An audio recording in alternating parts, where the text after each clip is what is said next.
지구계는 크게 5가지로 되어 있습니다. 자, 지구를 보면 이런 둥그런 모양인데, 자, 어디는 그러니까 단단한 땅으로 되어 있는 곳만 있는 것 같고, 물이 채워져 있는 곳도 있고, 뭐 공기가 있는 곳도 있고, 뭐 지구의 밖도 있습니다.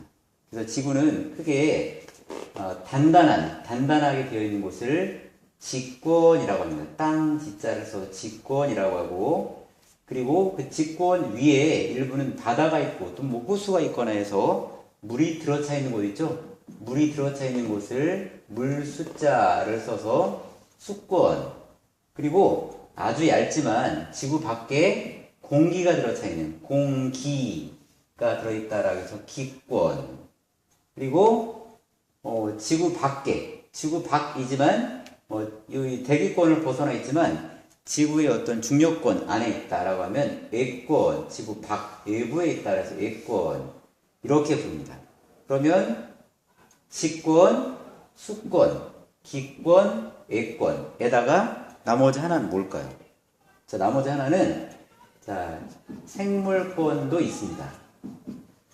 생물이 살아가는 그런 공간을 생물권이라고 하는데, 자, 생물권이라는 것은 직권도 가능하고 수권도 가능하고, 주로 직권과 수권에 많이 있고 기권에 뭐 날아다니는 짐승들이 약간 있을 수도 있겠죠. 이 생물권까지 포함해서 지구는 직권, 수권, 기권, 애권, 생물권으로 나누고, 자, 직권은 어떤 단단한 부분이라고 했는데, 자, 그건 이제 지구 내부, 직권은 지구 내부와 그다음에 우리가 이제 직접 딛고 사는 지각은 땅의 껍질이고요. 지각과 지구 내부로 나눕니다. 지구 내부는 다른 말로 뭐 내권이라고도 하기도 해요. 지구 내부에 있다고 해서. 자, 그리고 지각, 우리가 딛고 사는 이 지각은 지금 우리가 뭐 충운고등학교가 있는 것처럼 이렇게 대륙 위에 놓여 있으면 대륙 지각. 그다음에 물을 위에 얹고 있으면, 즉 바닥 같은 곳, 거기도 지각인데 물 위 그 지각 위에 해양, 즉 물이 얹혀 있으니까 그런 곳은 해양 지각이라고도 합니다. 이렇게 5가지의 큰 지구계는 5가지로 나눕니다.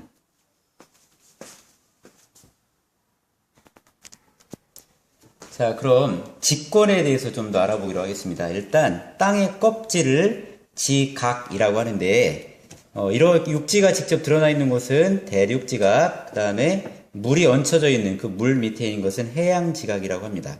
그리고 내부로 들어가 보면 이렇게 지진파의 특성을 가지고 우리가 직접 들어가 보지 않은 상태에서 과학자들이 알아냈습니다. 그러니까 지각 아래에는 굉장히 넓게 펼쳐져 있는 맨틀이 있습니다. 지구의 부피의 대부분을 차지합니다. 그리고 맨틀 안쪽에는 이렇게 애핵이라고 하는 그 액체로 만들어진 그런 부분이 있고, 그 다음에 애핵의 안쪽에는 내핵도 있습니다. 자, 내핵은 지구 중심까지 뻗쳐져 있는 곳이고 상당히 무거운 금속층을 철과 니켈 같은 것으로 되어 있는 것으로 알려져 있습니다. 자, 내핵, 애핵, 그리고 가장 많은 부피를 차지한 맨틀, 그리고 지구의 껍질에 해당하는 지각, 이렇게 지구 내부는 직권은 구성되어져 있습니다. 자, 이제 지구계를 구성하는 것 중에 대기권입니다. 기권의 구조를 보면, 자, 이것도 이제 그래프로 해석하면 쉽습니다. 자, 기온이 증가함에 따라 고도가 이렇게 변한다. 거꾸로, 자, 이건 Y축을 먼저 하는 게 좋습니다. 고도가 높아짐에 따라, 즉 높아짐에 따라 기온이 어떻게 변하는가의 그 경향을 가지고, 자, 알아봤더니 온도가 올라가면서 뚝 떨어지는, 그다음 다시 올라가고 다시 뚝 떨어지고 올라가는, 이렇게 4가지가 반복적으로 나타납니다. 그 경향이 꺾이는 곳을 기준으로 해서 맨 아래는 대륙권, 그 위는 성층권, 중간쯤에 있어서 중간권, 열권이라고 합니다. 자, 대륙권이란 말은 아래가 차갑고, 거꾸로다. 아래가 뜨겁고 위가 차갑습니다. 그럼 공기나 물은 흐를 수 있기 때문에 그 뜨거운 물질은 올라가려고 하고 차가운 물질은 내려가려고 합니다. 이렇게 차가운 것이 내려가고 뜨거운 곳에 올라가려고 하는 과정에서 막 뒤섞이는 거 이런 걸 대류라고 하는데 그런 대류가 활발하게 일어난다라고 해서 대류권. 그 다음에 성층권의 경우는 아래가 차갑고 위가 뜨거워요. 그러면 대류가 안 일어나고 어떤 공기라거나 물이 가만히 있겠죠. 가만히 있다. 그래서 층이 형성돼 있다. 위아래로 움직이지 않는다. 안정하다. 그런 걸 성층권. 이건 이제 그 온도 분포로 보면 대류권과 중간권은 똑같습니다. 중간에 있다. 중간권. 열권. 태양에 가까이 있으니까 많이 뜨겁겠죠. 위로 올라갈수록 상당히 뜨거워집니다. 열권 이렇게 얘기합니다. 대류권에서 나타나는 가장 중요한 특징은 뭘까요? 기상현상이 있습니다. 그리고 공기의 대부분이 있습니다. 그리고 성층권에서의 특징은 공기가 굉장히 안정적이다 뿐만 아니라 여기에 이 부분에 있는 성층권 아래쪽에는 매우 중요한 역할을 하는 것이 있습니다. 이게 뭘까요? 오존층이 있습니다. 오존층은 태양을 포함한 외부에서 들어오는 자외선을 차단해서 지구의 생명체가 살 수 있게 만든 중요한 요소가 되겠죠.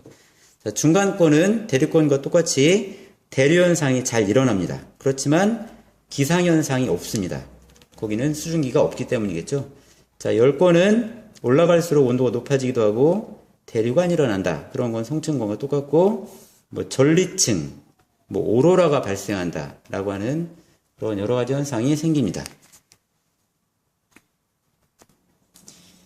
이 각각의 그 대기권의 그 명칭과 특징을 파악하는 건 중요합니다. 그럼 이 명칭을 어떻게 알면 좋을까요? 맨 앞자만 따서 여러분 매우 좋습니다. 대, 성, 중, 열. 대성하려면, 즉 크게 되려면 중학교 때부터 열심히 해라. 우리 중학교 7학년인데 어떡하나? 고등학생인데. 괜찮습니다. 대성하려면 중학교 때부터 열심히 해야 되지만 고등학교 때부터 열심히 해도 충분합니다. 열심히 하시기 바랍니다. 그러면 다음에는 수권에 대해서 한번 알아보기로 하겠습니다.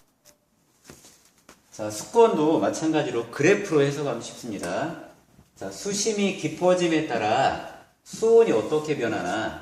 바닷물을 데우는 중요한 에너지는 태양 에너지이기 때문에 태양에 가까이 있는 위쪽이 뜨겁고 태양 에너지를 받지 못하는 아래쪽은 춥습니다.